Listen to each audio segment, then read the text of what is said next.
Alors, ce qui est important quand on visite un jardin, c'est de rentrer dans l'atmosphère de ce jardin. Donc il faut pouvoir traduire ça après dans la maquette, à la fois par les couleurs et en même temps par les différentes formes des fleurs et des massifs qui vont y être.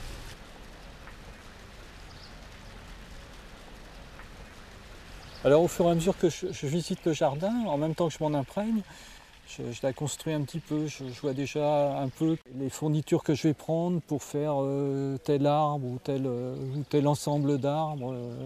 J'ai déjà une petite idée, une fois que je quitte le jardin, déjà un petit peu comment va être la maquette. Je la vois déjà un peu dans ma tête, déjà faite.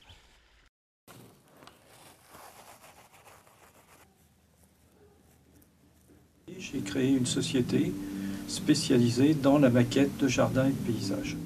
Là, c'est une maquette un peu particulière. C'est une maquette que j'ai intitulée Paysage méditerranéen, qui est un mélange de deux paysages qui existent en réalité.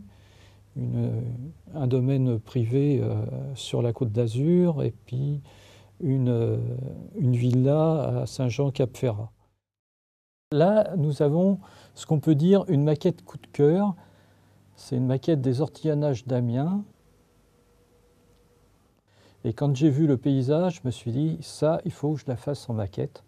Les jardins ouvriers d'Ivry-sur-Seine sont un des plus anciens jardins ouvriers de la région Île-de-France et ont une autre particularité, c'est qu'ils sont dans les douves du fort d'Ivry, un des forts qui défendait Paris.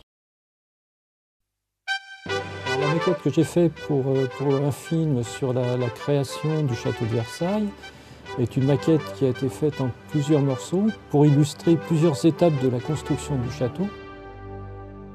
J'ai été amené à découper, si on peut dire, le château actuel en morceaux qui venaient peu à peu se rajouter sur le château initial.